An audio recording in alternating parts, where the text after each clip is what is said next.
Hello പ്രിയപ്പെട്ടവരെ, ഈ മഴയുള്ള സീസണിൽ ഉപയോഗിക്കാൻ പറ്റിയൊരു അടിപൊളി ഐറ്റമാണിത്. നമ്മൾ നേരത്തെ ഇതിൻ്റെ ഒരു വീഡിയോ ആയിട്ടാണ് കുറേ ആളുകൾ ഈ ഐറ്റം വാങ്ങി. എല്ലാവരും നല്ല അഭിപ്രായമാണ് പറയുന്നത്. ഇത് 500 വിയുടെ ഒരു പോർട്ടബിൾ ഇൻവേർട്ടറാണ്. 12 വോൾട്ട് ബാറ്ററിയിൽ വർക്ക് ചെയ്യുന്ന ഒരു ചെറിയ ഇൻവേർട്ടറാണ്. നമ്മുടെ കാറിൻ്റെയും ബൈക്കിൻ്റെയൊക്കെ ബാറ്ററി ഉണ്ടെങ്കിൽ, നമുക്കൊരു പഴയ ബാറ്ററി ഉണ്ടെങ്കിലോ അല്ലെങ്കിൽ വാഹനത്തിൻ്റെ ബാറ്ററി നോക്കിയാണെങ്കിലും നമുക്കിത് കണക്ട് ചെയ്ത് ഇതിൽ നിന്ന് ഔട്ട്പുട്ട് എടുത്ത് നമ്മുടെ ലാപ്ടോപ്പ് വർക്ക് ചെയ്യും. അതുപോലെ തന്നെ ചെറിയ ഫാന്, LED TV, മറ്റ് വൈഫൈ മോഡം, അങ്ങനെയുള്ള സംഭവങ്ങൾ, LED ലൈറ്റുകൾ, ട്യൂബുകൾ എല്ലാം ഇതിൽ വർക്ക് ചെയ്യും.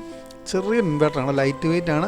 മാത്രമല്ല ഇതിന് ചെറിയ ബാറ്ററി ബാക്കപ്പ് കൊടുത്താൽ പോലും ഇത് 12 വോൾട്ടിൻ്റെ ഏറ്റവും ചെറിയ ബാറ്ററി പോലും വർക്ക് ചെയ്യും. മാത്രമല്ല നല്ല ടൈം ബാക്കപ്പ് കിട്ടും. ഒത്തിരി ബാറ്ററി ലോഡൊന്നും വലിക്കുകയില്ല. അപ്പോൾ നമ്മൾ മുമ്പ് ഇതിൻ്റെ ഒരു വീഡിയോ ഇട്ടായിരുന്നു. അപ്പോൾ വീഡിയോ കണ്ട് ഒരുപാട് ആളുകൾക്ക് നമ്മൾ ഈ ഇൻവെർട്ടർ അയച്ചു കൊടുത്തിട്ടുണ്ട്. വാങ്ങിച്ചവരൊക്കെ നല്ല അഭിപ്രായമാണ് ഇതിനെപ്പറ്റി പറയുന്നത്. 12 വോൾട്ടിൽ വർക്ക് ചെയ്യുന്ന ഒരു ചെറിയ ഇൻവെർട്ടറാണിത്. ഇത് നമുക്ക് ട്രക്കിലും അതുപോലെ കാറ്, ജീപ്പ്, ഓട്ടോ അങ്ങനെയുള്ള വാഹനങ്ങളിലെല്ലാം ഇത് നല്ല രീതിയിൽ നമുക്ക് ഫിറ്റ് ചെയ്യാൻ പറ്റും. ഒരു 50 വാട്ട്സിൻ്റെ സോളാർ പാനൽ ഉണ്ടെങ്കിൽ ചെറിയൊരു ബാറ്ററിയൊക്കെ നമുക്കിതിൽ ചാർജ് ചെയ്ത് അതിൻ്റെ ചെറിയ സോളാർ പവർ യൂണിറ്റായിട്ടും ആ വൈദ്യുതി നമുക്ക് ഉപയോഗിക്കാൻ പറ്റും. അപ്പോൾ ഈ 500 വിയുടെ പോർട്ടബിൾ ഇൻവെർട്ടറിൻ്റെ കൂടുതൽ ഡീറ്റെയിൽസ് അറിയാൻ, ഇത് വാങ്ങാൻ താല്പര്യമുള്ളവർ മാത്രം ഈ കൊടുത്തിരിക്കുന്ന വാട്സപ്പ് നമ്പറിൽ കോൺടാക്റ്റ് ചെയ്യുക. അപ്പോൾ അതിൻ്റെ കൂടുതൽ വീഡിയോസ്, ഫോട്ടോസൊക്കെ ഈ വാട്സപ്പിൽ ഇട്ട് തരാം കേട്ടോ. അപ്പോൾ ഓക്കെ.